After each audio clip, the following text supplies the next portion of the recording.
Hi, everybody. Welcome to the November 2017 edition of the Paul Crouse Show on the Star Nations Radio Network, where we talk with a broad range of international guests about living life better and making a difference in our rapidly changing world. Today, I'll be talking with Neshi Lokotz, who's one of the co-founders of Star Nations from Tomah, Wisconsin in the States. And the title of our show is Belonging, Community versus Tribalism. But before we get to our conversation, let me say a little bit about myself. My name is Paul Crouse. I'm a spiritual teacher, advisor, and life coach based here in Kyoto, Japan. I help people who want to consciously change their lives for the better. I help them sort out their insides, solve their problems, and guide them to where they really want to go in life. I do this worldwide via internet video calling or face-to-face here in Kyoto. You can reach me through my website. That's paulcrouse.com. That's Crouse with a C. Crouse, or you can search for tootallpaul.com, since many people can't remember how to spell my name. I'm 6'5" or nearly 2 meters tall. That's tootallpaul.com. Operators are not standing by. And if you get a chance, make sure to listen to some of the other great shows we have here on the Star Nations Network, Radio Network. Well, actually watch them too, since we're with this new thing. It's not just listening, it's watching. You can find these shows live or at any time in the archive. Just go to starnations.org, where you can find the radio shows and lots of other great content. You can also listen to any of my past shows at any time on my website. Just go to paulcrouse.com and click on a radio show. All right. And with that out of the way, I'd like to introduce today's guest, Neshi Lokotz. Wait, clicking the buttons here. All right. Hi, Neshi. How you doing? Hi, Paul. All right. Let's see what other we can do these. Oh, I lost you again. Sorry. Technical difficulties. Okay. All right. So we got our little clicky things on. This is only my second time using this new format at Be Live TV. So got to learn how to click everything in the right way. How you doing today, Neshi? I'm doing good. Here in Tomah, Wisconsin. Wisconsin there. You know, it's 49 degrees here, but it really feels like it's 29. It's kind of cold. Where I live, 49 is like near death, and 29 is a pretty hot summer day in centigrade. Okay, so for all those not in the States, so 49. So it's autumn weather, right? Yes. Okay, got you there. It is. And wait, there's the holiday. There's the Thanksgiving holiday coming up this soon for you back in the States, isn't there? Yep. This coming Thursday. All right, you got big plans? You know, yes and no. For us and my family, it really revolves around hunting season, deer hunting season, and it always has my entire life. And so we get together because of that reason, not so much because of Thanksgiving, although you probably have, turkey and that kind of stuff because it's a U.S. thing to do, right? But we'll also have venison, and we'll also have probably some enchiladas. It's kind of like a smorgasbord. All right. Yeah. Enchiladas, that sounds really good. Venison sounds good. My half of my family is rural, and so when I was a young lad, they dragged me out into the woods and put me in an orange suit and gave me a firearm and said, "Sit there." And I'm like, "It's really early and it's cold." So we actually had quite a few Thanksgivings up at the deer hunting cabin. I do remember the one time, I can't remember who did it, but they had the turkey. They dropped it on the floor of this wasn't very clean deer hunting cabin floor. So that was a lot of disappointment right there. Anyway, so today we're talking about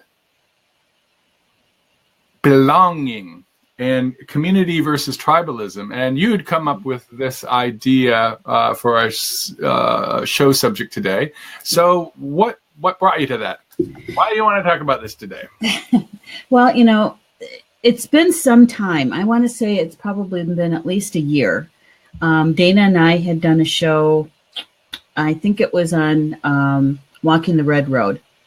and Uh-huh. it was about belonging, and it was related to the number of teen suicides on reservations, really, right? And since that time, I have kept kind of a pulse point, on articles and what people say about belonging and community and that sort of thing. And so when you asked me, to come on the show with you, and what time of year we're in, coming up on all those holidays, right? I thought, why not talk about the sense of belonging again from another vantage point, another point of view? Because you're in Japan, I'm here in the States, I'm Native American. We got cultural stuff around belonging or not belonging. And I thought it would be really interesting to share from another perspective about the sense of belonging. Okay, great. Wow, you stated a lot. I did. Belonging is. Are you getting feedback there by any way? Just okay. I'm hearing it. Okay, that's great. I hope you sound good. Okay. Well, I live as an expat. I live in Japan, Kyoto, Japan. I've lived here for 22 years. And Japan is a mono-ethnic culture, which means 98% of the people here are ethnically Japanese. There's like 1.5% who are culturally Japanese. They might be like Korean Japanese or Chinese Japanese, but for all intents and purposes, they're Japanese. And so there's someone like me is a very teeny tiny part of the population here, well less than 0.1%. And so oftentimes, I live in Kyoto, which is an international tourist destination. So there are a lot of foreigners, both Westerners and Asians and people from other parts of the world. Right. And also Tokyo is an international city. It's like one of the world cities that runs the world, like New York and London. So there's a lot of, relatively speaking, there's a lot of foreigners, non-Japanese people. In the rest of the country, there's dribs or drabs. But for the most part, a lot of times I can go to locations and I'm like the only person who's not Japanese. Yeah. And I'm accustomed to that. Japanese culture. Now, whenever I talk about any of these cultural things, there are gross generalizations because that's how you can talk about stuff. Right. We're not the representative of all Japanese or all Native Americans. Right. Yeah, or anything, or white people. I mean, anything. Exactly. That's our. I'm from America. We have to have our disclaimer, right? Our legal disclaimer. No, I mean it's there's a thing here. You're either in the group or out of the group. This is a very group oriented culture, and so to a certain extent, I'm always going to be an outsider, no matter what I do. I mean, it's one look at those eyes, and it's like you're not Japanese. Right. Now, it doesn't mean that I don't have a community, and it doesn't mean that I can't participate in things, and that I have Japanese friends and so forth. That doesn't mean I'm totally isolated. It just means that this culture, it's not very easy to get into the group. Especially being an outsider. Now, especially if it's how conservative it is. If there's people that are. Kyoto City is a very conservative city. It's the old capital. Okay. So it's the old traditions are here, which is the magical part of it. But on the downside, it's also very conservative. I mean, even people from outside of Kyoto City, sometimes sometimes called gaijin is a word for foreign person, a foreigner. It's not the most polite. The more polite would be gaikokujin. But sometimes people from outside of Kyoto City, the locals might call them a gaijin, a foreigner. Okay. So it can be very insular here. And then that can lead to a certain amount of isolation. Also, linguistically, my Japanese is so-so. It's not great because I spent most of my life being paid because I was a native English speaker. And so that also can lead to certain isolated things. I could go in for hours of why my Japanese isn't great. And but it is what it is. Yeah. I'm sort of like the in the States, I'd be like the the old guy in the barrios that are speaking Spanish all the time, right? I mean, okay. 99% of my day is actually in English. So, sense of community. I think it's not just being from overseas, but in the modern world, there's a tendency toward isolation. Because actually one of the things I like about here in Japan, it's less isolating, is I don't have a car, which means I walk everywhere, or I take the train, or I'm on the bus. So I'm actually around people and interacting with people all the time when I get out and about. Whereas in the States, you're in your car and you're in your little hermetically sealed box as you go here to there, and you might walk 100 yards from where you're parking to, getting into the store or whatever. I'm always amazed how people in the States will drive around. It's not just the States, other places, but they'll drive around, just to save them 50 yards of walking a little bit farther, where I ride my bike at least easily 10 kilometers a day. That'd be like 7 miles a day. And I walk a short day is at least walking a mile, several miles a day. So having said that, there are certain cultural elements of community and isolation. And part of it is you have to go out and try to join a community.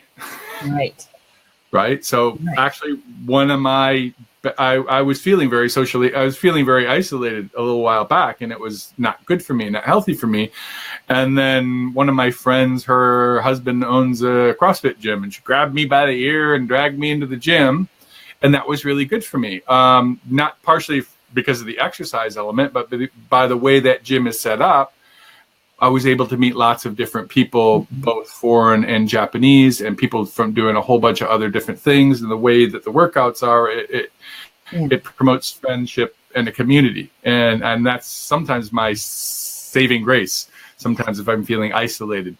How about you? What is your reaction to what I've just told you? Well, it is different. It's quite different, as you know, growing up in the States and growing up in a rural town. Totma is actually a small town. It's about, I don't know, probably around 2,300 people or so, Okay. I'm sorry, what? That's like the size of an apartment building in Japan. Well, maybe I exaggerate. And we're really kind of surrounded by, we have a military post to the west of us and a smaller one southeast of us. And so when you add those communities in, it's a little bit bigger. Not much bigger, but it's a little bit bigger. And we do drive everywhere because, I could walk to the nearest store, and, I suppose I could. It's like a half mile, Yeah, but we don't have public transportation except for maybe the taxi service we do have. But it is different. It is different, and so you have to really try to be social. Yes. You have to. If you don't, you end up being isolated. And then some people really like that, though. That's why they move out to places like this. That's their intent is to be more or less on their own. It's kind of like that. I think, just my opinion now. Some of that is the American. Put the flashcards up, right? The American. That you're not happy until you own your own house and you have own 40 acres of land so that there's nobody near you. And a mule. And a mule, right. So I think that there's some of that in there as well. Family-wise, because I do come from a tribal nation, that we, and I'm an enrolled member of a tribal nation, meaning that I can trace my lineage my DNA all the way back to one of the original people who had to get signed up to be on the reservation as a prisoner of war. Mm-hmm. Right. And so I have a belonging to that particular nation within the nation. Mm-hmm. And then, you get down to the Potawatomi Nation, and within the Potawatomi Nation, then there's bands. There's 9 bands. And then which band are you? Prairie Band. Okay, so then it tells you that you have certain clanship to certain people. Mm-hmm. And then you get down to the smaller families within the clan. Thing is that in I don't know, American terms, I suppose you would call it, it would be considered an extended family. Okay. But we don't generally use that term because they're just family. They're not extended. They're just family. Okay. Yeah. Yeah. So the sense of belonging. Are they actually relatives? Yeah. Yep. Okay. All right. Yeah. Yeah. My Misho, my grandfather used to say, because my grandmother, his wife, was Ho-Chunk, full blood Ho-Chunk, and there's relationship within the Ho-Chunk Nation. Just about everybody is related somehow, right? Okay. And so he used to tease about only counting like third cousins, because otherwise you'll be related to the whole tribe. Sure. Well, yeah. Okay. Yeah. Ultimately, we're all related to a certain woman in Africa from like 1 million years ago. So, right. Exactly. So, no, but I understand. And my family's from Western Michigan, from Grand Rapids is where I was raised. I was born in Muskegon, and my father's family is rural, and he had, I don't know, he'd like 8 or 9 brothers and sisters, and my grandmother, I know for sure, was on his mom was like the last of 13. She was born up on the UP, and her father was a homesteader up there. So my relatives, I'm around Muskegon, Grand Rapids. I have a zillion cousins. I don't know half of them, but more than half. But I mean, I know a lot of them. Yeah. And my mother's family was from her parents are immigrants from Poland, and she had 2 sisters, and that family is much smaller. But they grew up in the city, and her father worked in the factories in Grand Rapids in the furniture industry. Well, there's the whole thing. So when we get with community now, one of the things we talk about, what goes with it really well, and this is a lot in the culture, and might jump into the tribalism part, not talking about your tribe, but the whole general kind of...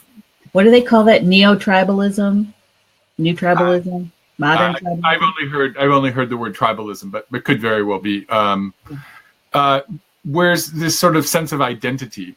I mean, one of the things, America is an immigrant nation unless you're a Native American, but I mean the vast majority of people can trace their lineage from outside of the United States originally. So a lot of times people, and you probably do this subconscious. I'm interested from your background, but way I was brought up, you heard someone's family name and you're automatically going Murphy, Irish, or Wałaszewski, Polish. Just automatically putting them in this automatic category. Of course, some ethnic groups it doesn't work that way. If you're African American, Freeman, okay, you chose the name. That was the name when they were the slaves were freed that they chose. Right. But people got that identity. So, for example, my grandfather, who was Polish, he lived in a Polish neighborhood, and he went to the Catholic Church, which was a lot to do with community and. A lot to do with community and identity. Okay. I once had a girlfriend in college, and she was half Native American, half Mexican, and I went to visit her, and she was in Chicago, and her neighborhood was quite interesting. Is on one side of the street was shorter, dark-skinned people and the Spanish names on the sides. The other side of the street were tall, pale white people with really long names with no vowels, and it was the Polish neighborhood, and they live right next to each other. And I was like, this is kind of weird. But at the end of the street, there was a big Catholic church. It's like, oh, that's why they all lived together, because there was a church there. I mean, this was a part of the community element of it, and which is probably good, because then they gave them these folks a chance to mix, as opposed to just being separate. Right. So with this sense of community, so you were talking about, so the opposite of community is isolation then, right? Right. And you originally talked about, like teen suicides on the reservation and so forth. And teen suicides is, it's a difficult issue in many different communities. So you're in the States now. What do you think that, what do you think about sort of, is there, from this side of the pond, it seems like there's a lost sense of community, and that this sort of sense of community many times is sort of disappearing. I think some of it comes from things like, in previous generations, people did go to churches or other sort of religious institutions that, part of their function was the sense of community, not just, it was a social organizing force, and the destruction of that, for good or ill, one of the side effects is what other kind of organizations can you belong to that give you this sense of community? Yeah. Oh, I got a little echo going on. Okay. Hopefully it'll go away. It's a good question. Say it again, if you can. If you could rephrase that again. Do you notice a loss of the sense of community in the States? I know from... Okay. Yes, I do. Okay. In the sense that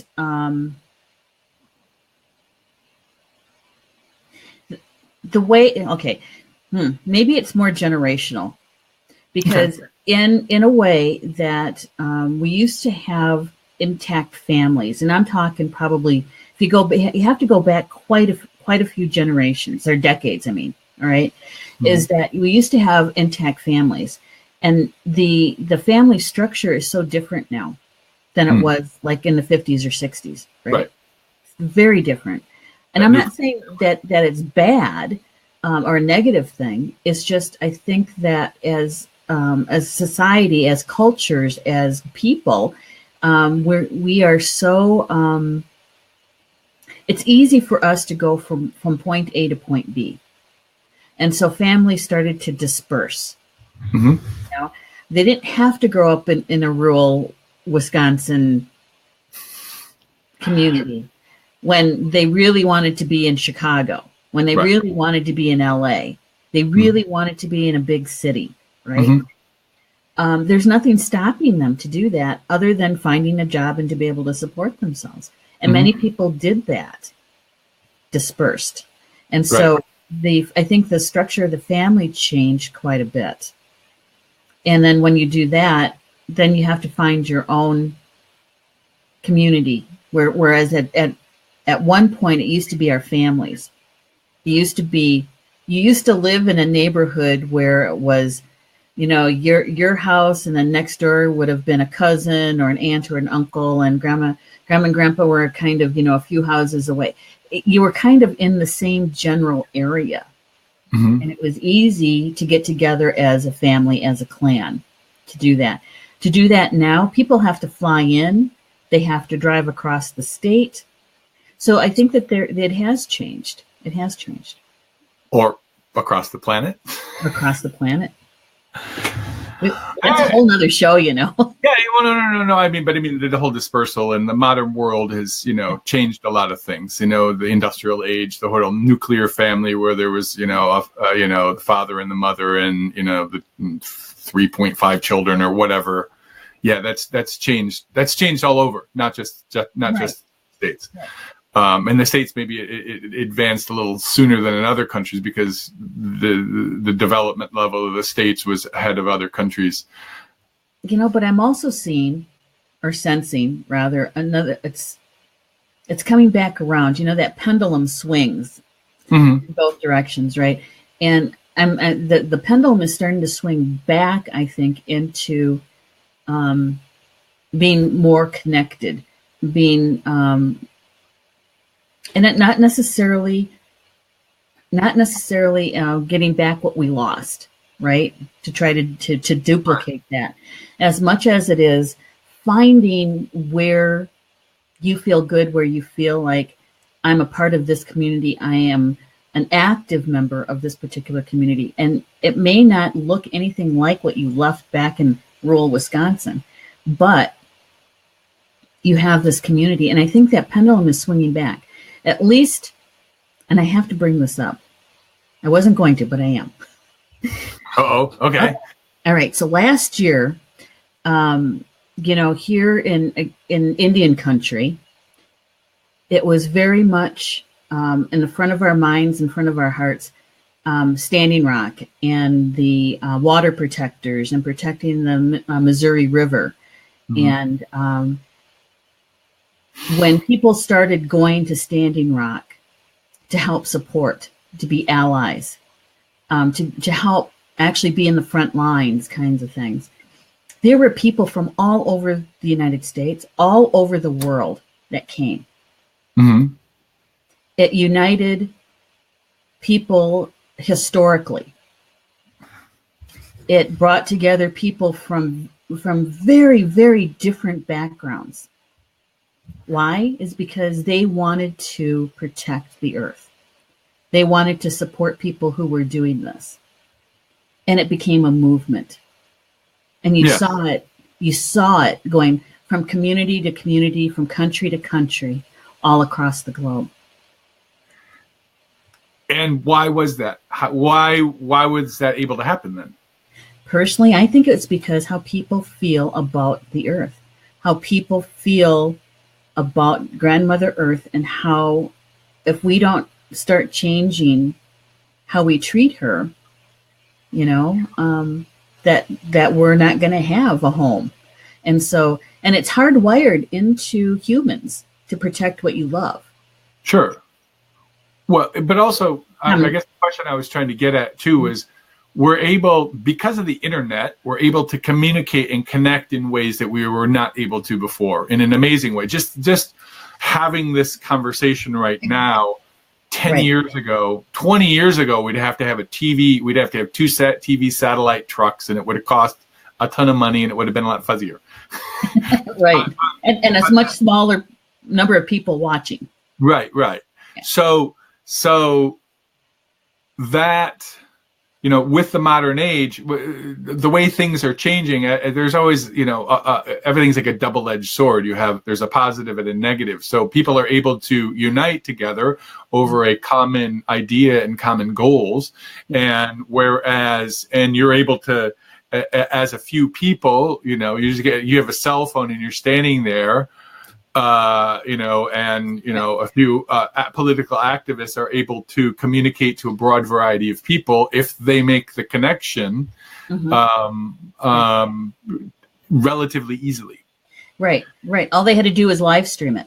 Right. And also people had to connect in a way that people found that this the movement there was just, they had to find it in the noise. Right. And then because of the way the internet works, the things that go viral or things, they kind of expand outward. I mean, there's other people that are doing similar things that don't get heard because of this is the nature of this. Right.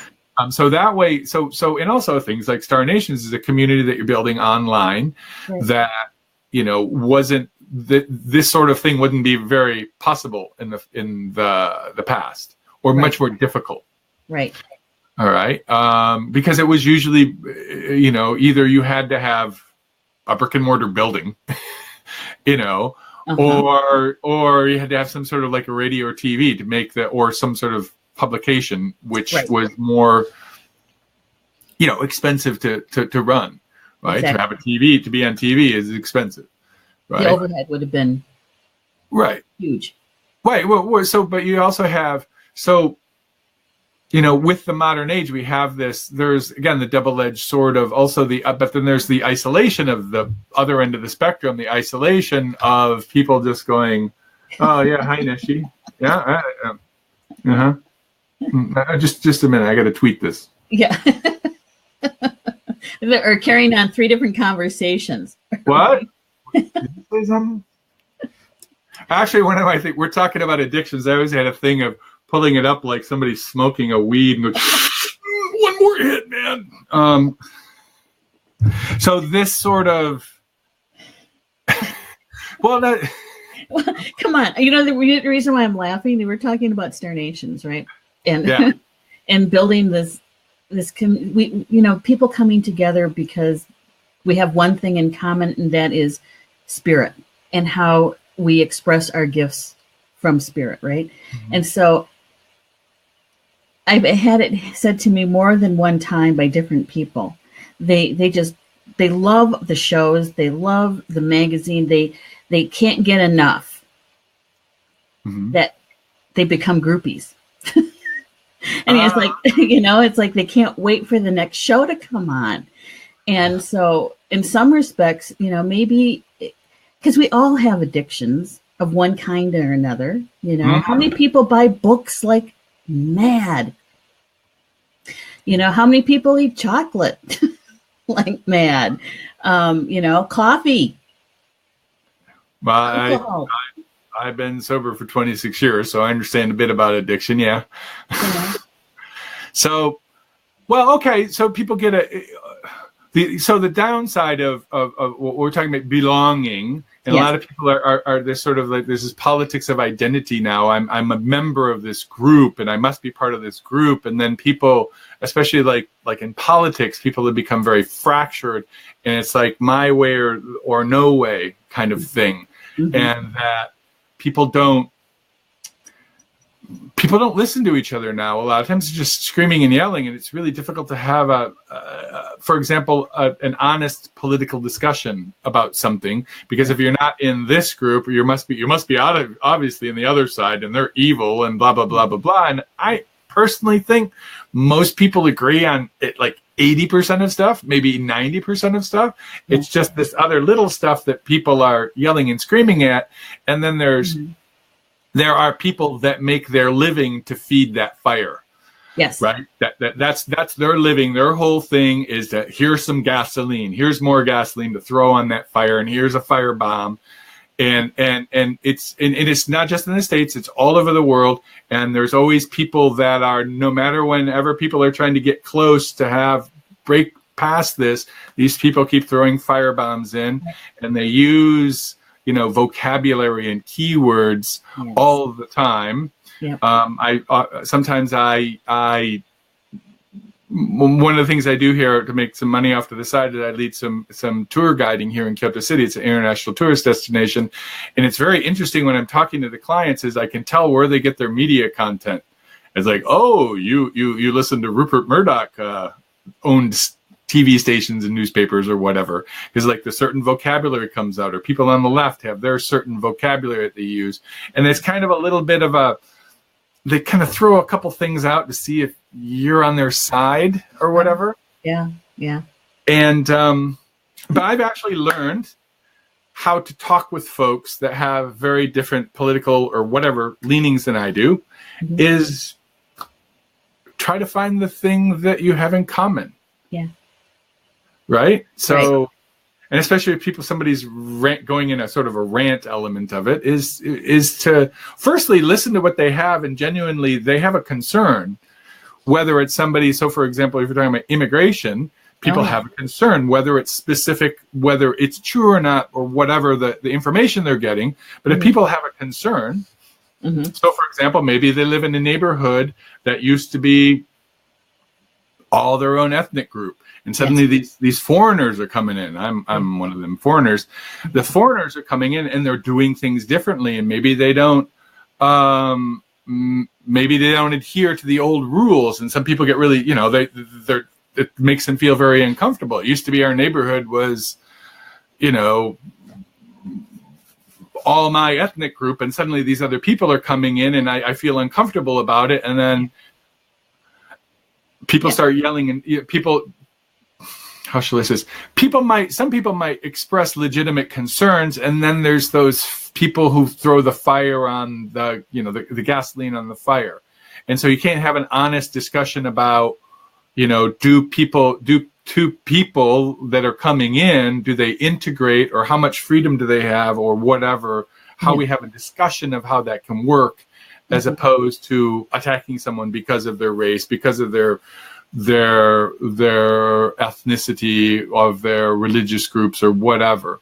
And it's hard to have this discussion when everybody's getting their information from this thing, and we're just listening to, yes, those horrible Westerners, those horrible foreigners, they suck. For example, they don't put their trash out right, or they're loud, or they don't follow the rules, or blah blah blah blah blah.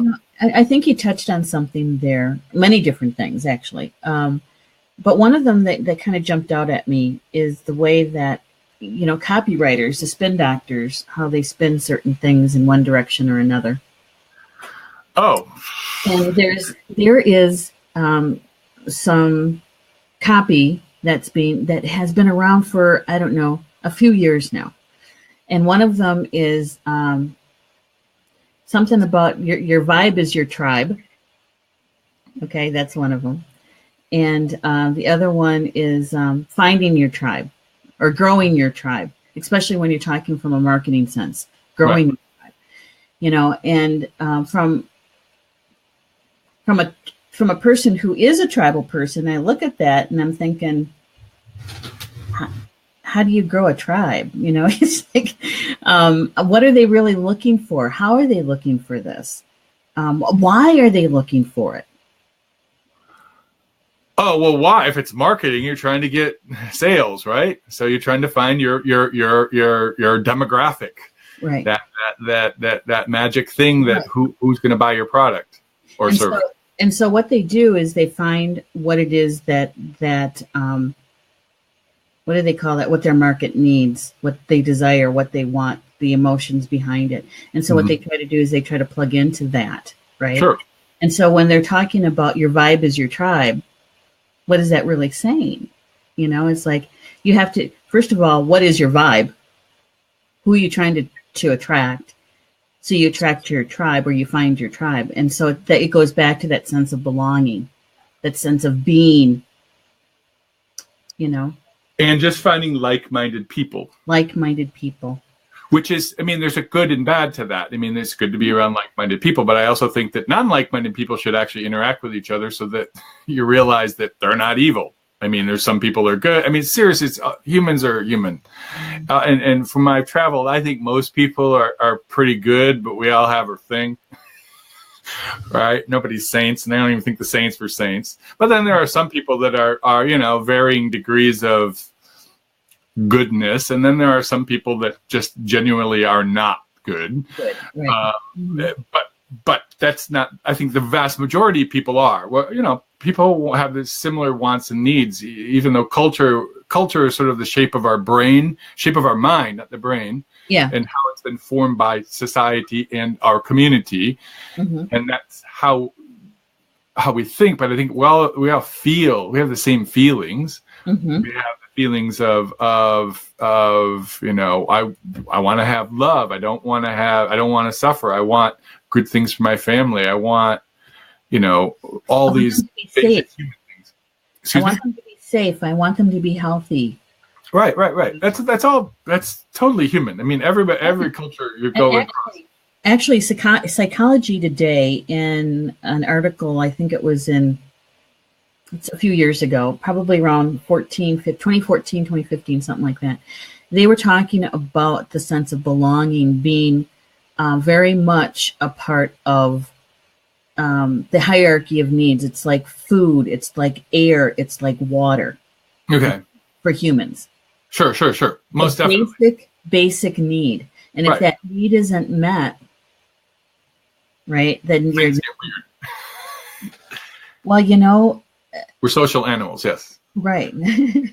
Yes, we are. I'm making me laugh now because I was thinking about that herd. Are we a herd animal? We We end up in herds.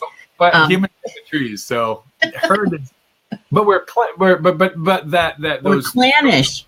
Clannish. I mean that and then you had to protect the clan because that's how wars and battles and all this confrontation, because people were with limited resources, and then people once there was more food on the ground than there was just up in the trees, humans evolved to go wandering down on the ground.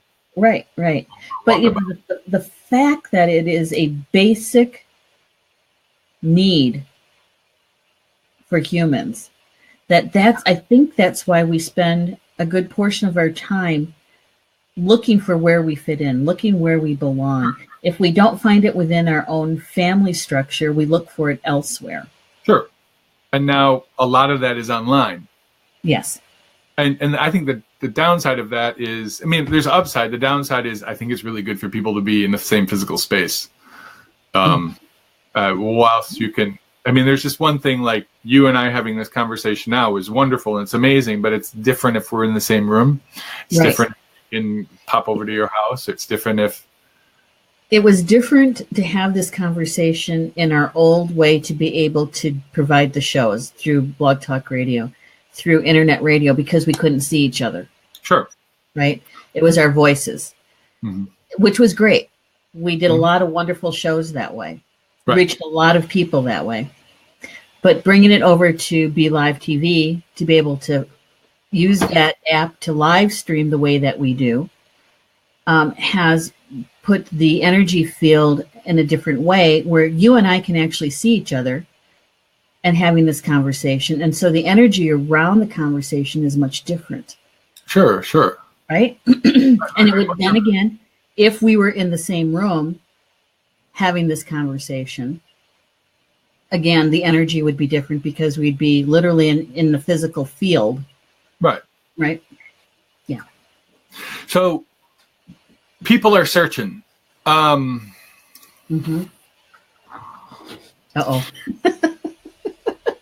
But let me center myself. Sorry, Beth.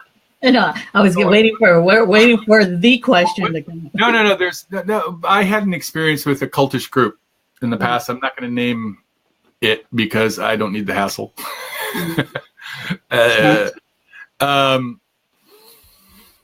But of course, I didn't know it was cultish when I started going to it. This is back when I was in college and just after college.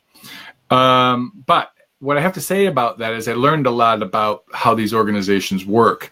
And one of the things is, there is a lot of isolation in the modern world. And a lot of these organizations, they target people. And they look for people who have got a rough, having a rough time. They're isolated. Things aren't going well with their life. They feel bad. And they bring them to the meeting or whatever. Bringing them to the group. And one of the things they offer them is a sense of community. And, hey, we've got this, you've got this choir group you can join. There's this, these sports programs for the kids and blah, blah, blah, blah, blah. And that can be a really good thing. The downside of that, of these cultish groups, which I absolutely despise, is that there's a lot of people who genuinely want to change themselves, and maybe if it's a cultish group, there's usually some sort of spiritual practice involved.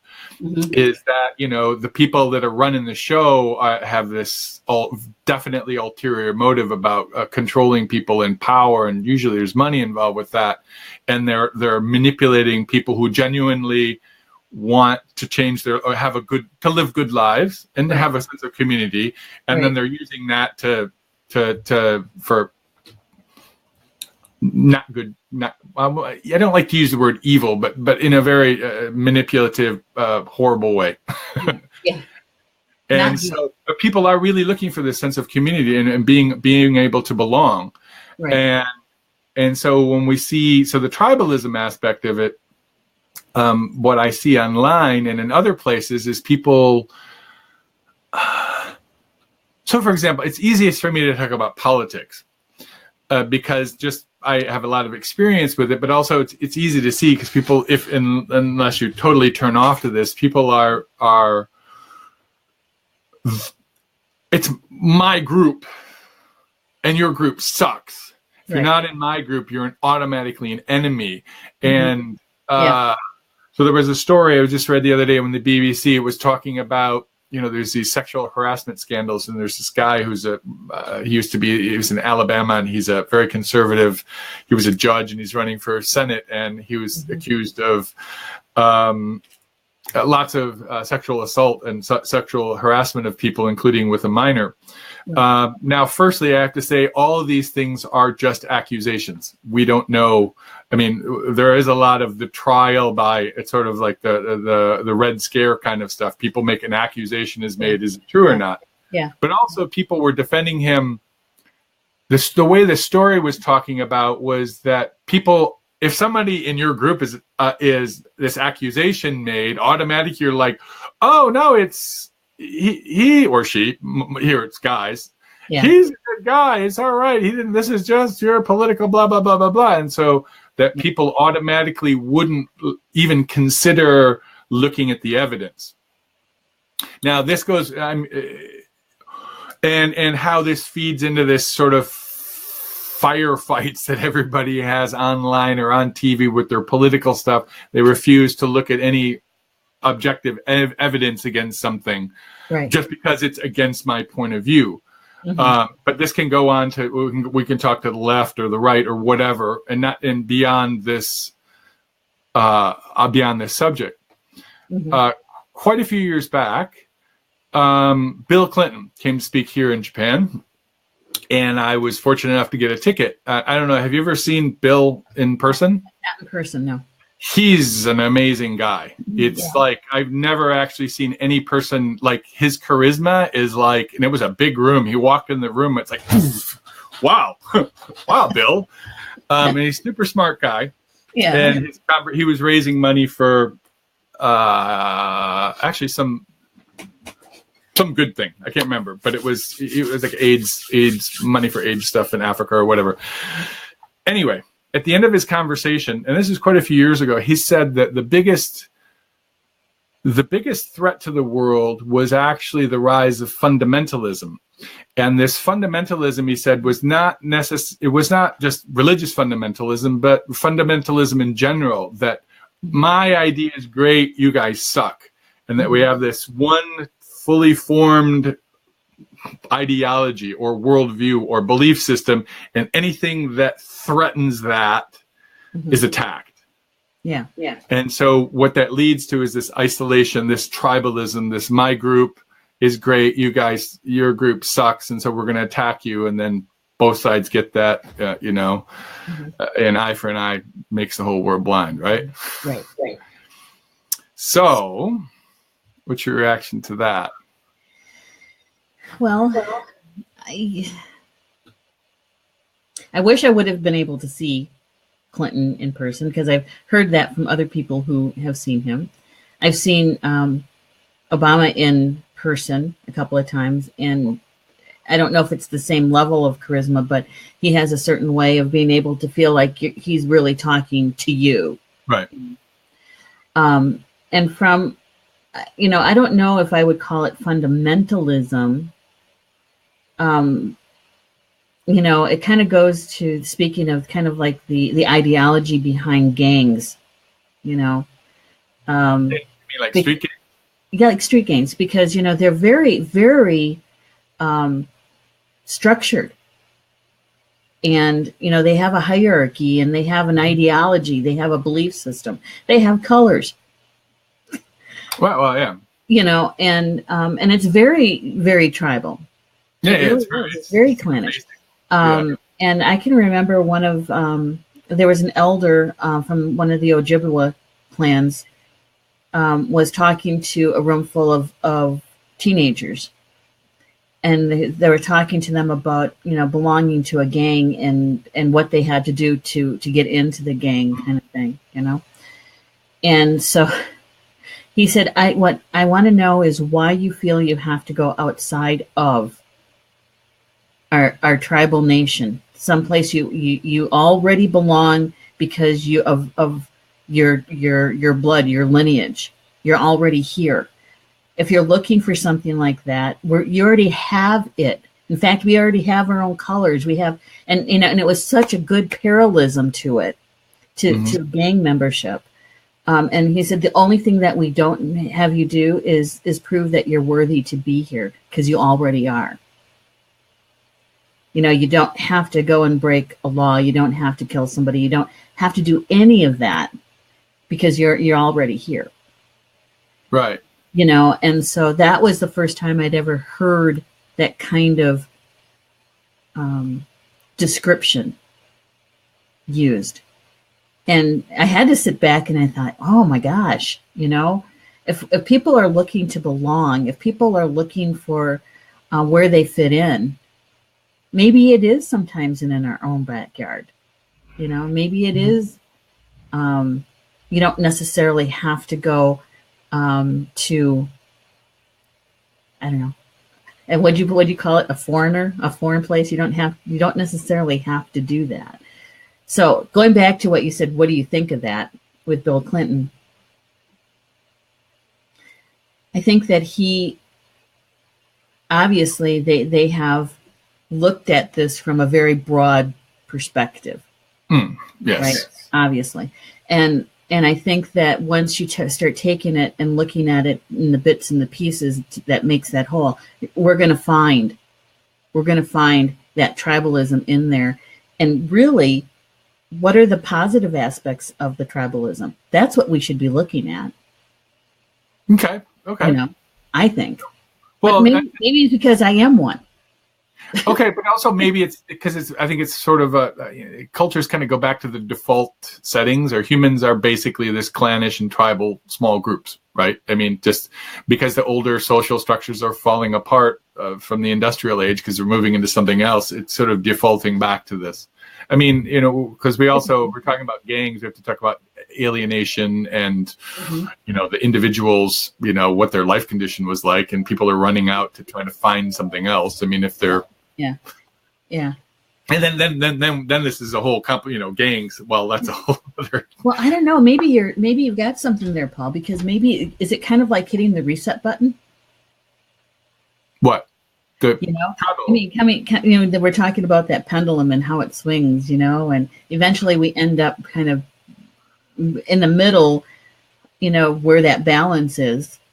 And is that when we realize, that maybe there wasn't so much bad with clans and tribes and that sort of thing. Let's take what's good about those and see how they fit into this new paradigm where we're finding ourselves. Okay, Hey, we should probably check the chat box to see if who's got what to say. Oh goodness, that means looking at two other things. Gasoline on the fire is an understatement. Lots. Hi, Jocelyn and Nikki and Rob and Del Marie. Hi. Well, actually, one thing I want to just say, we have a few minutes, is I want to encourage people to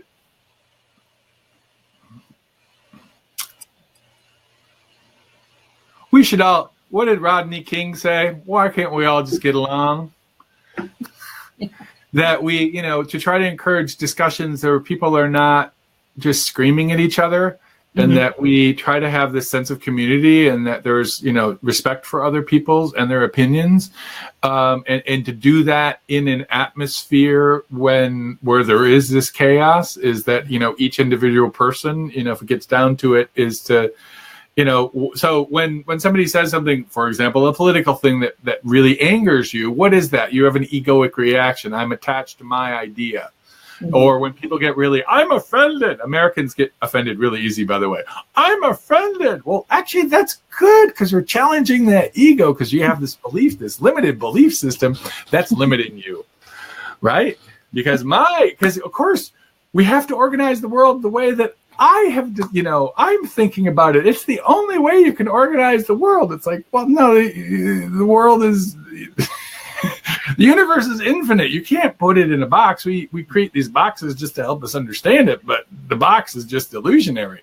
We just invented it just because we're humans and we live in this three-dimensional world and we're these spirits and these bodies. It's hard for us to grasp it any other ways. Mm-hmm. I mean, it's like saying, like a god, this god, it's Zeus or Apollo. Well, of course, Apollo he's riding his chariot across the sky every day. That's because it was a way of describing the universe in a way that we could grasp. Well, if there's a god around us, the sun is a pretty good god because it gives us the creator of all life on this earth. Almost all of the elements in our body came from that sun. Right. So we need to, we're trying to describe the universe and the world around us in the ways that we can grasp based upon our culture. Yeah. So my thing is, it's okay if you're free. If people are free, it's all right. You believe something else. You just really don't, be a jerk to me about it. But if more of us,